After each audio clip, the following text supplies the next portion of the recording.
हमारे ऊपर प्रभु की कृपा है ये हम कैसे पहचाने। ये 8 लक्षण प्रकट होने लगते हैं जिसके ऊपर प्रभु की कृपा होती है। हमारे ऊपर प्रभु की कृपा है ये हम कैसे पहचाने, तो ये 8 लक्षण प्रकट होने लगते हैं जिस पर हरिजू की प्रियाजू की कृपा है। पहला, घोर अपराध करने वाले के प्रति भी दया की भावना, शांति पहला लक्षण है। भाव में भी पहले शांत भाव है। हमारे ऊपर श्री हरिजू की कृपा है, इसकी पहचान ये 8 लक्षण।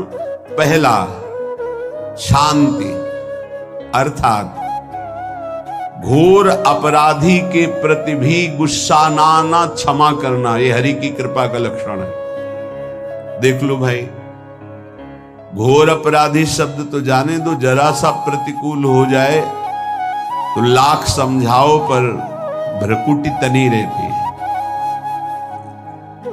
भला ऐसा है? अपराधी पर भी क्षमा का भाव होना, ये हरि कृपा पात्र में ही होगा, अन्य में नहीं।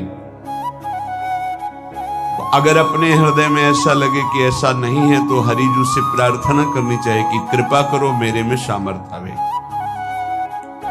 दूसरा, अनुसूया, वो किसी भी के प्रति कभी भी कोई दोष दर्शन ही नहीं करेगा।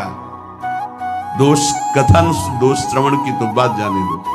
अनुसूया, दूसरों के गुणों में दोष ढूंढना ये नहीं होता। हरि कृपा पात्र में नहीं होता। ये सब भजन के नाश करने वाले, जैसे पहला अपराधी पर क्रोध कर देना, तो माया ने भेजा इसीलिए था कि तुम्हारे साथ व्यवहार ऐसा करे कि तुम क्रोध करो। क्रोध करोगे तुम्हारी ऊर्जा शक्ति नष्ट हो जाएगी, अध्यात्म में जो चलने की थी। और कहीं तुमने संकल्प कर लिया तो भजन शक्ति नष्ट हो जाएगी। तो अगर भजन बल है तो गया, जरूर उसको दंड मिलेगा, पक्का मिलेगा, 100% मिलेगा, लेकिन आप खाली हो गए। ना भजन करने की वृत्ति रहेगी और ना भजन रहेगा, दोनों बात। अनुसूया, किसी के सद्गुणों में दोष देखना, गुणों में दोष ढूंढना, ये हरि कृपा पात्र में नहीं होता। ये बहुत मंगलमयी बातें हैं जिससे हमारा भजन मार्ग पुष्ट होता है। तीसरा, वो बाहर से और भीतर से पवित्र रहता है, हरि कृपा पात्र। शौचाचार का ज्ञान होना चाहिए, वस्त्र आपके पवित्र होने चाहिए, ये बाहरी जल रज आदि के द्वारा बाहरी पवित्रता। और निष्कपटता, निश्चलता, सत्य भाव, ये अंदर की पवित्रता है। अगर कपट है, छल है, असत्य है तो हृदय मलिन रहता है। भीतर और बाहर से पवित्र रहना, इसमें खास बात क्या है? भीतर और बाहर से पवित्र रहने में, भीतर और बाहर से सदैव पवित्र कौन रह सकता है? तो बोले जो पुंडरीकाक्ष भगवान श्री हरि का प्रियाजू का स्मरण करता रहता है, शवायाभ्यंतर शुचि, वो बाह्य और अभ्यंतर दोनों से पावन रहता है। तीसरी जो कृपा का लक्षण है, अर्थात वो सदैव भगवत चिंतन परायण, शौचाचार का पालन करने वाला, बाहर और भीतर से हरि कृपा पात्र पवित्र रहता है। चौथा, ऐसे कार्यों का अनुष्ठान न करे जिनमें हमारा भजन छूटता है, जिनमें सत्य छूटता है, जिनमें भगवत भाव छूटता है। जैसे आपके ऊपर कृपा हुई, आप भगवत मार्ग में चल रहे हैं, अब आप ऐसे संसारिक कार्यों का अनुष्ठान कर रहे हैं जिनमें आपकी चित्त वृत्ति बिल्कुल भगवत विमुख हो रही, तो जीवन का लाभ क्या होगा? लाभ तो है भगवत स्मरण से।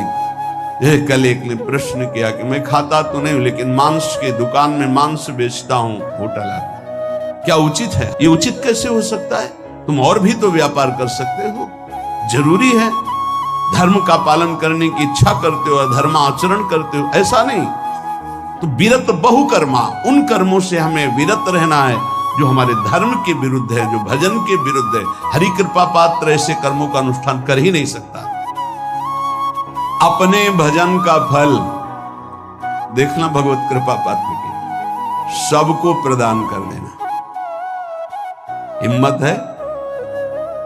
अपने भजन, इतनी मेहनत से किया हुआ भजन, भजन होने के बाद हे प्रभु इस भजन का फल हो, सर्वे भवन्तु सुखिना सर्वे सन्तु निरामयः।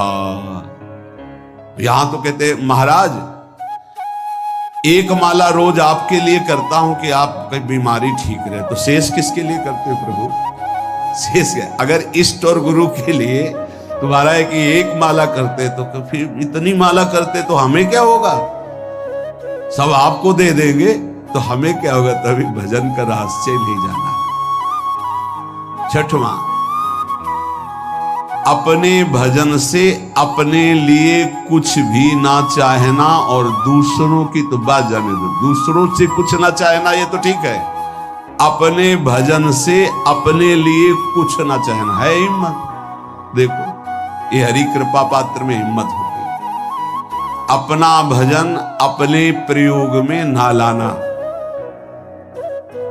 इसका भी आंतरिक रहस्य है। अपने प्रयोग में आप शरीर को लेकर के बोलेंगे, अगर स्वरूप को लेकर तो प्रयोग की कोई वहां जरूरत ही नहीं, स्वरूप पूर्ण काम है, वहां कोई अभाव नहीं। जब आप कोई भाव अपने लिए करेंगे तो देह भाव होगा, देह भाव से किसी विषय की मांग होगी। विषय पूर्ति भजन का फल नहीं होता, भजन का फल होता विषय निवृत्ति। बहुत जोर की बात है, कैसे समझे? अपने भजन का भी फल अपने लिए नहीं, दूसरों से कुछ चाह रखना तो बात ही जाने दो, भजन से भी कोई अन्य सुख की चाह नहीं हुई। क्या चाहिए? भजन ही बनता रहे, भजन का फल भजन बनता रहे, खूब निरंतर जप करते रहे। सातवां, किसी भी मान सम्मान कीर्ति पद प्रतिष्ठा के मिलने पर हृदय का असंतुष्ट हो जाना, यह हरि कृपा पात्र का लक्षण होता है। प्रणाम नमस्कार जय हो तो हृदय में असंतुष्ट हो जाना चाहिए। कोई किंचन मात्र अभिमान न उदय हो जाए। प्रभु बचाओ, ये माया की चकाचौंध से बचा लो नाथ। कौन सा अपराध बन गया कि आपकी जय की जगह यहां हमको ऐसा सुनना पड़े। मान प्रतिष्ठा कीर्ति जिसके लिए बड़े बड़े लालायित रहते, हरि कृपा पात्र को विष की तरह चुभती है। और आठवां, किसी भी प्राणी समुदाय से संबंध ना रखते हुए सब पर दया की भावना, सब पर कृपा की भावना, सब पर करुणा मैत्री, पर किसी से ममता नहीं। ये सूत्र बहुत व्यवहार में प्रयोग करने योग्य है। सबसे करुणा और मैत्री, पर किसी से ममता नहीं। करुणा तो करी भरत जी ने, मैत्री भी की मृग से, पर ममता रहित नहीं रहे। ममता कर ली तो अगला जन्म हिरण का हो गया। ममता नहीं रखी, निर्ममो निरहंकारा। करुणा मैत्री तो करनी है, जैसे इसमें आदेश है, गीता में जी आदेश है, अद्वेष्टा सर्वभूतान मैत्रः करुणैव च, पर निर्ममो निरहंकारा, ये साधक की चतुरता है।